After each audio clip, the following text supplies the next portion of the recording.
स्वतंत्र और आजाद पत्रकारिता का समर्थन कीजिए। सच में मेरा साथी बनिए। बहुत आसान है दोस्तों, इस ज्वाइन बटन को दबाइए और आपके सामने आएंगे ये 3 विकल्प। इनमें से एक चुनिए और सच के इस सफर में मेरा साथी बनिए।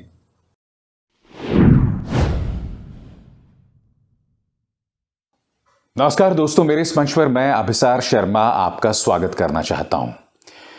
क्या देश के प्रधानमंत्री नरेंद्र मोदी और उत्तर प्रदेश के मुख्यमंत्री आदित्यनाथ जीत के लिए इतने डेस्परेट, इतने बौखला गए हैं कि वो अजीबोगरीब हरकतें कर रहे हैं? दोस्तों, जो आजाद भारत के इतिहास में आज तक नहीं हुआ, शायद वो प्रधानमंत्री ने कर दिखाया। क्या आप जानते हैं कि इंडिया टीवी को प्रधानमंत्री नरेंद्र मोदी ने टेलीफोन पर इंटरव्यू दिया? जी हां, आप अब तक न्यूज चैनल्स में सुनते होंगे कि अक्सर न्यूज चैनल्स में जो एंकर्स होते हैं वो कहते हैं आइए अब चलते हैं दिल्ली, जहां मौजूद हैं हमारे संवाददाता टेलीफोन पर। मगर देश के प्रधानमंत्री के साथ तो आमने सामने बैठकर इंटरव्यू होता है ना।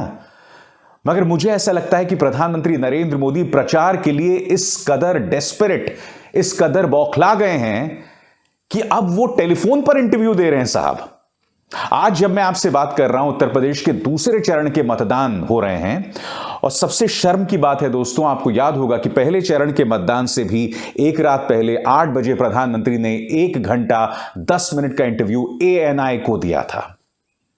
और वही अब हो रहा है दोस्तों। चुनाव आयोग और भारतीय जनता पार्टी की बेशर्मी देखिए। जैसा कि पहले चरण के मतदान में हुआ था, एक रात पहले प्रधानमंत्री नरेंद्र मोदी का इंटरव्यू रात को 8 बजे दिखाया गया था, तमाम न्यूज चैनल्स में दिखाया गया था। और अब क्या हो रहा है? आज सुबह 8 बजे से, जब से वोटिंग शुरू हुई है, तमाम न्यूज चैनल्स पर मुख्यमंत्री आदित्यनाथ का इंटरव्यू दिखाया जा रहा है। क्या चुनाव आयोग सो रहा है? क्या इस देश में चुनाव आयोग या आचार संहिता नाम की कोई चीज है?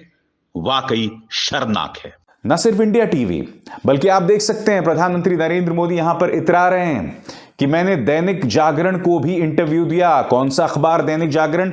वो दैनिक जागरण जिसे 2014 से लेकर अब तक भारतीय जनता पार्टी केंद्र और उत्तर प्रदेश की आदित्यनाथ सरकार से 2017 से लाखों करोड़ों रुपए सरकारी विज्ञापन मिल चुके हैं।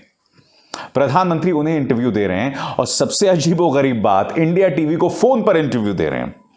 और जो सवाल पूछे गए ना दोस्तों, वो बहुत ही हास्यास्पद हैं। सवाल क्या पूछे गए हैं मैं आपको बतलाना चाहता हूं।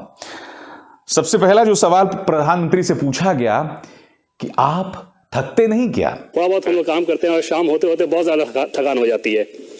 आपको मैं बहुत क्लोजली फॉलो करता हूँ। एक एक मिनट आपका सरकारी काम में कैसे इन्वॉल्व रहता है, उसके बाद चुनावी रैलियां, उत्तराखंड, उत्तर प्रदेश, कैसे मैनेज करते हैं? थकान नहीं होती कभी?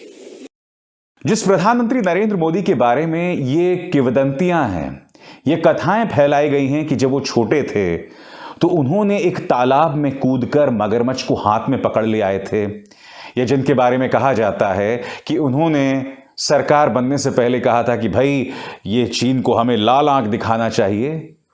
उनसे ये सवाल पूछा जा रहा है कि आप थक तो नहीं जाते? बार बार मीडिया इस तरह से पत्रकारिता को शर्मसार कर रहा है। अब आप समझते हैं कि मुख्यधारा का मीडिया की विश्वसनीयता क्यों खत्म होती जा रही है। अब मैं आपको सुनाता हूं कि प्रधानमंत्री से दूसरा सवाल क्या पूछा गया था। सर, मैं एक चीज और समझना चाह रहा था कि, और मेरे लिए वो एक ब्रह्म रहस्य की तरह है कि एक इकोसिस्टम आपके खिलाफ काम करता है, विपक्षी दलों के कुछ नेता आपके खिलाफ लगातार बयानबाजियां करते रहते हैं जिसमें बहुत ज्यादा तथ्य नहीं होते, बावजूद इसके इतनी पॉजिटिविटी कहां से आ जाती है? ये लेसन हमें भी चाहिए। 2 चीजें। सवाल यह पूछा गया कि आपके खिलाफ एक प्रचार तंत्र काम करता है, विपक्ष काम करता है, एक इकोसिस्टम काम करता है, इसके बावजूद आप में इतनी पॉजिटिविटी यानी सकारात्मकता कहां से आती है? 130 करोड़ की आबादी का देश है भारत और उसके प्रधानमंत्री हैं नरेंद्र मोदी। और जिस पॉलिटिकल पार्टी से प्रधानमंत्री नरेंद्र मोदी आते हैं, संसद में उसकी 300 सीटें हैं और उनके प्रधानमंत्री यानी कि उनके जो सबसे बड़े नेता प्रधानमंत्री नरेंद्र मोदी इकोसिस्टम से घबरा गए, कुछ सवालों से घबरा गए। यानी कि जब तक उनसे इस तरह के सवाल किए जाएंगे कि आपके अंदर सकारात्मकता कहां आती है, या आप कौन सा टॉनिक पीते हैं, या आप आम काट के या चूस के खाते हैं, तब तक तो ठीक है। मगर जैसे ही उनसे अभिसार शर्मा कड़े सवाल पूछेंगे तो उनके खिलाफ साजिशें रची जा रही हैं। वो कहां से सकारात्मकता लाते हैं, मैं यही तो समझना चाहता हूं। सकारात्मकता, प्रधानमंत्री नरेंद्र मोदी ने पिछले चुनावों में शमशान कब्रिस्तान की बात कर दी थी साहब। प्रधानमंत्री नरेंद्र मोदी ने, इत्तेफाकन आज 14 फरवरी है, पुलवामा हमले की बरसी है। इसी हमले को लेकर प्रधानमंत्री नरेंद्र मोदी ने लोकसभा में वोट मांगे थे खुलेआम, जबकि चुनाव आयोग का फरमान था कि आप पुलवामा हमले पर वोट नहीं मांग सकते। 40 जवान शहीद हो जाते हैं और भारतीय जनता पार्टी बेशर्मी से वोट मांगती है कि क्या आपका पहला वोट पुलगामा के लिए मिल सकता है क्या? और फिर ये लोग सकारात्मकता की बात करते हैं। आगे सुनिए और क्या पूछा उन्होंने। जैसे एक चीज मैंने देखा सर, पार्लियामेंट सेशन में दोनों ही हाउस में जनता के सामने पार्लियामेंट के मार्फत आपने एक तथ्य रखा और सारी चीज उसमें फैक्ट्स रखे गए थे, और उसके बावजूद विपक्षी दलों का कुछ रवैया बड़ा विचित्र किस्म का था।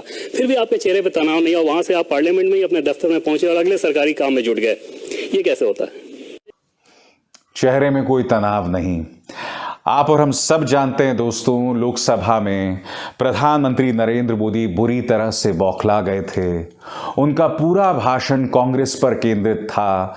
राहुल गांधी के एक भाषण से बुरी तरह से हिल गए थे। यानी कि प्रधानमंत्री नरेंद्र मोदी से यह सवाल नहीं पूछे जाएंगे। प्रधानमंत्री से यह सवाल नहीं पूछे जाएंगे कि आप महंगाई की बात करो।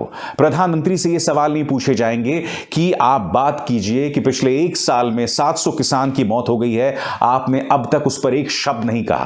प्रधानमंत्री से यह सवाल नहीं पूछा जाएगा कि मोनू मिश्रा, किसानों के जो हत्या का आरोपी है, उसे बेल मिल गई है। उनके पिता अजय मिश्रा टेनी अब भी आपकी सरकार में मंत्री हैं। ये मीडिया ये सब सवाल नहीं पूछता है दोस्तों। और फिर ये कहा जाता है कि प्रधानमंत्री में सकारात्मकता है। और जैसे मैंने कहा ना, प्रधानमंत्री नरेंद्र मोदी शायद देश के पहले प्रधानमंत्री हो गए हैं जिन्होंने टेलीफोन पर इंटरव्यू दिया दोस्तों। और यही नहीं, पढ़िए जागरण के साथ मेरा इंटरव्यू, जिसमें मैंने कई मुद्दों पर विस्तार से अपनी बातें रखी हैं। मैंने तो पढ़ा ही नहीं प्रधानमंत्री का इंटरव्यू, मगर मैं जानता हूं कि दैनिक जागरण जैसा अखबार उनसे क्या सवाल पूछ सकता था। जिस अखबार को 2014 से लगातार शायद सबसे ज्यादा सरकारी विज्ञापन मिल रहे हो, आपको क्या लगता है कि वो अखबार कड़े सवाल पूछेगा? आज मुद्दा यह नहीं कि प्रधानमंत्री ने इन इंटरव्यूज में क्या कहा। आज मुद्दा यह है कि किस तरह से चुनाव आयोग के दिशा निर्देशों की बखिया उधेड़ी जा रही है। प्रधानमंत्री नरेंद्र मोदी जिस दिन वोट पड़ रहे हैं, उस दिन इंटरव्यूज दे रहे हैं। खुलेआम ये सब हो रहा है दोस्तों, और ये अपने आप में कितना शर्मनाक है। एक तरफ तो प्रधानमंत्री का रवैया और दूसरी तरफ मुख्यमंत्री आदित्यनाथ का यह बयान। क्या कह रहे हैं, पहले मैं पढ़ के सुनाना चाहता हूं। गजवाए हिंद का सपना देखने वाले तालिबानी सोच के मजहबी उन्मादी ये बात गांठ बांध लें, वे रहें या ना रहें, भारत शरीयत के हिसाब से नहीं, संविधान के हिसाब से ही चलेगा। जय श्री राम। गजवाए हिंद, जिस शब्द का इस्तेमाल मुख्यमंत्री आदित्यनाथ ने किया है, आप में से जो लोग नहीं समझते गजवाए हिंद का मतलब क्या है, गजवाए हिंद का सरल अनुवाद यह है कि मुस्लिम आक्रांता भारत पर हमला करके भारत पर कब्जा करना चाहते हैं। इस अभियान को या इस हमले को गजवाए हिंद कहते हैं। क्या आप जानते हैं, गजवाए हिंद इस शब्द का इस्तेमाल या इस एक्सप्रेशन का इस्तेमाल पाकिस्तान के अंदर भी कुछ गिने चुने लोग करते हैं। मसलन एक व्यक्ति को जानता हूं जिसका नाम है जैद हामिद। जैद हामिद को पाकिस्तान भी गंभीरता से नहीं लेता। उसके मुंह से मैंने कई बार गजवाए हिंद की बात सुनी है। उसके दिमाग में यह ख्याली पुलाव है कि किसी दिन जो है पाकिस्तानी सेना भारत पर हमला करेगी और भारत पर कब्जा कर लेगी। यानी कि सीमा पार जैद हामिद गजवाए हिंद का नाम लेता है और सीमा पार यहां मुख्यमंत्री आदित्यनाथ गजवाए हिंद की बात कर रहे हैं। यह हमारे मुख्यमंत्री हैं। सोचिए ये समाज को किस कदर क्या शिक्षा दे रहे हैं। गज़वा हिंद की बात कर रहे हैं, जो भारत से नफरत करने वाले लोग कहते हैं या करते हैं। मुख्यमंत्री आदित्यनाथ गज़वा हिंद की बात करते हैं। कितने शर्म की बात है। शरीयत की बात कर रहे हैं, मजहबी उन्मादी की बात कर रहे हैं। मैं आपसे समझना चाहता हूं मुख्यमंत्री आदित्यनाथ, आप चुनाव जीत जाएंगे, अपना संयम मत खोइए, आप जीत जाओगे चुनाव। क्यों आप इस तरह से लक्ष्मण रेखाएं लांघ रहे हैं बार बार? क्यों इस तरह की भड़काऊ बातें आप कर रहे हैं? चुनाव जीत जाएंगे, उसके लिए आपको आपका मानसिक आपा नहीं खोना चाहिए। और मैं आपको बतलाता हूं दोस्तों, यह मानसिक आपा क्यों खोया जा रहा है। आपके सामने यह खबर देखिए, आपकी स्क्रीन पर है। क्या आप जानते हैं कि गन्ना मंत्री सुरेश राणा ने चुनाव आयोग को एक खत लिखा था और उसमें उन्होंने कहा कि 40 बूथों पर फिर से मतदान कराया जाए। 40 बूथों पर चुनाव आयोग ने उनकी मांग को खारिज कर दिया। इस तरह से बौखला रहे हैं भाजपा के मंत्री और बड़े बड़े नेता पहले चरण के मतदान के बाद। मुझे भी इस तरह की खबरें मिल रही हैं दोस्तों कि पहले चरण के मतदान के बाद भाजपा की हालत कमजोर है। क्या यही वजह है कि मुख्यमंत्री आदित्यनाथ इस तरह के बौखलाहट भरे बयान दे रहे हैं? क्या प्रधानमंत्री नरेंद्र मोदी जो है टेलीफोन पर इंटरव्यू दे रहे हैं? क्या इसी बौखलाहट से आप लोग चुनाव जीतेंगे? दोस्तों, जो ये खबरें आप पढ़ रहे होंगे तमाम जगहों पर कि पहले चरण के मतदान में समाजवादी पार्टी को 35 से 50 सीटें मिल सकती हैं, मैं इस पर विश्वास नहीं करता। मैं इंतजार करना चाहूंगा नतीजों का, क्योंकि चुनाव जो होती है ना, वो बहुत ही पेचीदा चीज होती है। और हमें यह नहीं भूलना चाहिए कि भारतीय जनता पार्टी ने सांप्रदायिक उन्माद के जरिए समाज में जो जहर बोया है ना, उसकी फसल वो आने वाले कई सालों तक काटती रहेगी और उसका फायदा उसे मिलता रहेगा। सवाल ये कि जो 2013 में हुआ था, यानी कि मुजफ्फरनगर के दंगे, जिसकी चपेट में समूचा पश्चिमी उत्तर प्रदेश आ गया था, क्या वहां की जनता उसे आसानी से खारिज कर देगी और भूल जाएगी और मुद्दों पर वोट करेगी? जी हां, मुद्दों पर। आज की तारीख में मीडिया डिबेट किस पर कर रहा है? हिजाब, बुर्का, गज़वाए हिंद। असली मुद्दों पर कोई डिबेट नहीं कर रहा है। मुझे खुशी है कि चाहे प्रियंका गांधी वाड्रा हो या अखिलेश यादव, वो मुद्दों की बात कर रहे हैं। मसलन मुद्दा क्या है मैं आपको बतलाता हूं। आपकी स्क्रीन पर यह शॉकिंग खबर, 28 बैंकों के साथ 23,000 करोड़ रुपए की सबसे बड़ी धोखाधड़ी।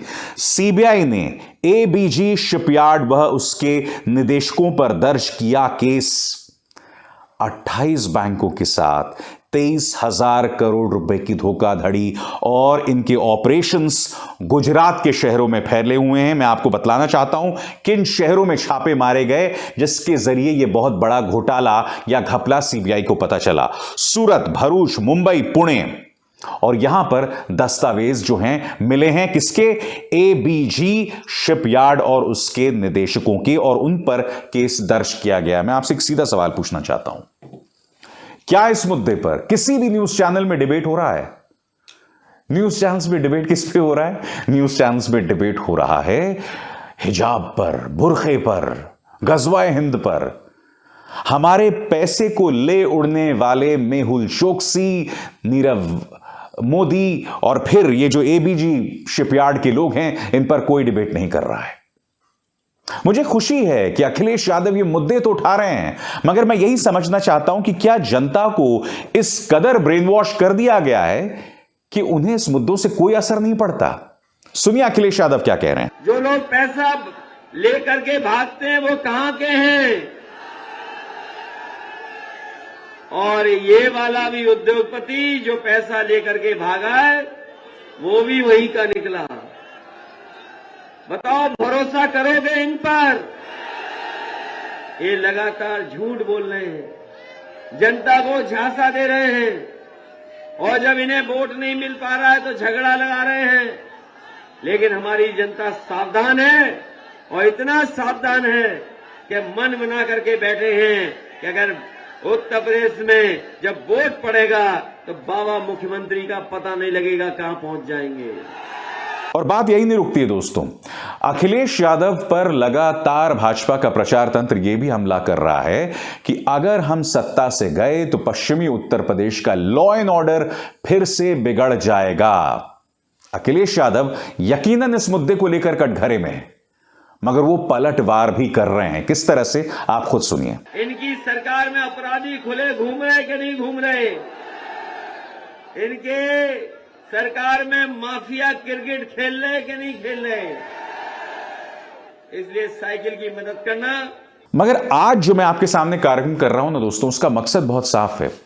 उसका मकसद यह है कि भारतीय जनता पार्टी जीत के लिए बुरी तरह से बौखला गई है, और यह बौखलाहट हम प्रधानमंत्री के तेवरों में देख रहे हैं, मुख्यमंत्री आदित्यनाथ के तेवरों में देख रहे हैं, वहां के मंत्रियों विधायकों के तेवरों में देख रहे हैं।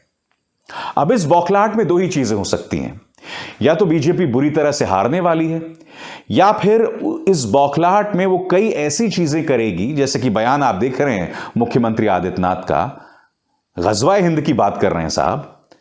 कल्पना कीजिए किसी समाजवादी पार्टी नेता या कांग्रेस के नेता ने या उनके मुंह से गजवाए हिंद शब्द निकल जाता तो मीडिया कितना बड़ा इस पर बवाल करता। और यह बौखलाहट हर जगह दिखाई दे रही है। इसी मंच पर मैंने आपको बतलाया था कि असम के मुख्यमंत्री ने राहुल गांधी पर इतना घटिया हमला किया, और हमला कोई राहुल गांधी पर नहीं था, उनकी बुजुर्ग मां सोनिया गांधी पर था। उन्होंने यह कहा कि जो पॉलिटिकल पार्टी सर्जिकल स्ट्राइक के सबूत मांगते हैं, क्या हम आपसे सबूत मांगते हैं कि आप राजीव गांधी के बेटे हो? कितना शर्मनाक बयान था वो। और यही नहीं, मुख्यमंत्री आदित्यनाथ ने भी कहा कि जिनके पूर्वजों पर सवाल है वो हिंदू धर्म की बात करते हैं।